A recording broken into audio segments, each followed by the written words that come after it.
A deputada federal Júlia Zanatta, do PL de Santa Catarina, acionou o Conselho de Ética Pública da Presidência da República para apurar o envolvimento do ex-ministro da Justiça, Ricardo Lewandowski, com o Banco Master.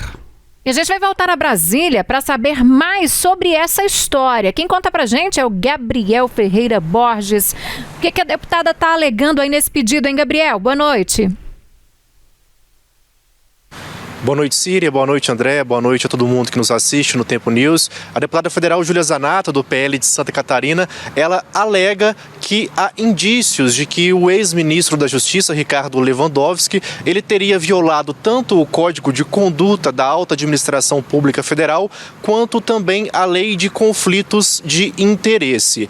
Para a deputada federal, Lewandowski, ele pode ter caracterizado uma infração aos princípios de moralidade, impessoalidade e transparência, que são princípios que são presentes na Constituição da República e que um ministro de Estado deve observar. A representação da deputada federal do PL de Santa Catarina tem como base o contrato de R$250 mil revelado pelo portal Metrópolis entre o escritório de advocacia da esposa e do filho do ministro Ricardo Lewandowski e o Banco Master. Esse contrato ele teria sido assinado em agosto de 2023, 4 meses depois de Lewandowski se aposentar do Supremo Tribunal Federal, e ele teria permanecido em vigor até setembro de 2025, quando Lewandowski ainda era ministro da Justiça e Segurança Pública do governo Lula. Lembrando que Lewandowski ele deixou o cargo em janeiro deste ano, janeiro de 2026, e foi substituído pelo ex-advogado-geral da Petrobras, Wellington Lima e Silva. Lewandowski deixou o cargo já depois de deflagrada a investigação da Polícia Federal contra o Banco Master. Na última semana, o presidente Lula, em entrevista ao UOL, minimizou um eventual vínculo entre Lewandowski e o Banco Master e disse que Lewandowski, nas palavras dele, por ser um bom jurista, tem contratos com empresas que estão em dificuldades e que qualquer bom jurista como Lewandowski tem esses contratos em vigor. André? Muitíssimo obrigado, Gabriel Ferreira Borges, falando ao vivo com a gente, direto de Brasília. Valeu, Gabriel. Bom, e a Polícia Federal quebrou a criptografia do celular de Daniel Vorcaro, que é o dono do Master, envolvido no que é considerado o maior escândalo financeiro da história do Brasil. Quando prestou depoimento à Polícia Federal, no dia 30 de dezembro do ano passado, Vorcaro se recusou, na época, a fornecer a senha do celular às autoridades, que inicialmente não tiveram sucesso ao tentar o acesso aos dados devido a uma camada adicional de proteção. Pois é, só que a Polícia Federal adquiriu novos programas para quebrar criptografias dos modelos mais recentes de celular. Com a ferramenta, os agentes também conseguem recuperar, olha aí, conseguem recuperar as informações deletadas dos dispositivos, o que deve estar fazendo muita gente se preocupar, hein, Cira? Tá perdendo sono, muita gente, viu, André? O acesso a esse conteúdo do celular de Vorcaro pode revelar informações cruciais sobre as conexões políticas. Agora, de fato, espera-se que seja possível, descobrir com quais autoridades ele conversou e quem que estaria essencialmente na política envolvido neste que é considerado aí o maior escândalo financeiro, Lulandim? Lembrando que Daniel Vorcaro, dono do Banco Master, ele negou ali a senha a autoridades em depoimento no dia 30 de dezembro, afirmando que não queria abrir esse conteúdo, que na avaliação dele pessoal, informações privadas, a justificativa dele foi essa, de não liberar esse conteúdo pessoal para os investigadores. Mas agora, com acesso a esse celular do dono do Banco Master, os investigadores querem saber, por exemplo, com quais autoridades ele conversou, que tipo de conversas foram mantidas, que articulação foi feita, quais documentos e contratos podem ter sido trocados, também os registros de intermediação indevida, tentativa de influência. A intenção é conseguir o máximo de informações possíveis sobre esse caso nessa investigação que, pelo que a gente tem acompanhado, tudo indica que pode ser uma das maiores, se não a maior, quando a gente fala sobre fraude ao sistema financeiro. fevereiro. E nessa questão, o celular de Daniel Vorcaro entra como prova central nessa investigação que é conduzida pela Polícia Federal, com atuação também ali do Supremo Tribunal Federal. A gente sabe que o ministro Dias Toffoli é relator de casos envolvendo o Banco Master que chega na Suprema Corte. Lembrando que o celular de Daniel Vorcaro, ele foi apreendido pela Polícia Federal no dia 17 de novembro do ano passado em uma operação Compliance Zero, que investiga justamente essa questão da fraude bilionária envolvendo o Banco Master. Lulandinho, obrigado por hora pelas informações, gente. Lembrando que o Daniel Vorcaro, né, ele tem um depoimento previsto na CPMI do INSS no dia 26 de fevereiro, agora já.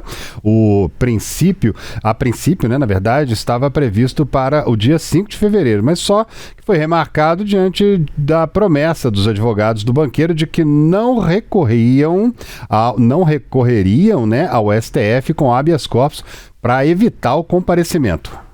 Pois é, Lu, e em relação à criação da CPI para investigar suspeitas de fraude envolvendo o Banco Master, é alguma novidade ou o caso ainda enfrenta obstáculos para sair do papel no Congresso Nacional? Olha, nós temos pelo menos 4 pedidos de criação da CPI do Banco Master protocolados no Congresso Nacional. E aqui eu abro Câmara dos Deputados, tem um pedido, por exemplo, por uma comissão mista.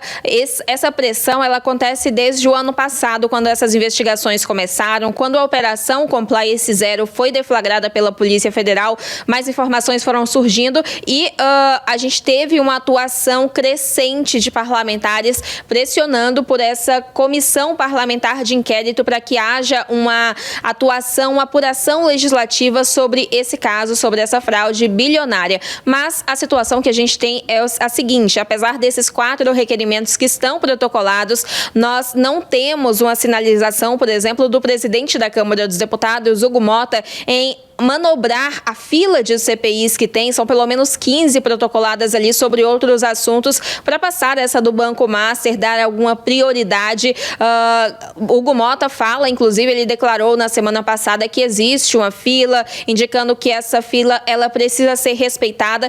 A gente também precisa observar que alguns fatos apresentados nesses pedidos que estão na fila não são mais tão atuais, então os próprios autores ali podem ter desistido, mas existe essa fila que precisa ser analisada. E esse é o posicionamento que a gente tem visto de Hugo Mota. Já em outra frente, que é uma comissão parlamentar mista de inquérito, que foi protocolada pela oposição, ela já vai para o Congresso Nacional, com atuação aí conjunta tanto de deputados quanto de senadores. E essa depende de uma atuação de Davi Alcolumbre, que é o presidente do Congresso. Por quê? Uma comissão parlamentar mista de inquérito, uma CPMI, ela tem uma instalação automática depois que o presidente do Congresso, ele lê durante uma sessão esse requerimento que pede a criação dessa comissão. Mas essa leitura, ela não tem, por exemplo, uma previsão de acontecer. Alcolumbre não é obrigado a ler esse requerimento em determinado prazo. E aí que entra novamente essa pressão. Com esse requerimento já protocolado, a pressão agora é para que Alcolumbre marque essa sessão no Congresso para fazer a leitura desse requerimento da CPMI do Banco Master. E depois dessa leitura, eu falei que a instalação é automática. E essa instalação é o ato que diz que aquela comissão ela está criada. Mas depois disso ainda vem a indicação de integrantes da CPMI, uma data que precisa ser marcada para início dos trabalhos. Então, apesar de automática, não quer dizer que o início dessa discussão, dessa apuração conduzida ali no âmbito parlamentar, ele é tão simples assim.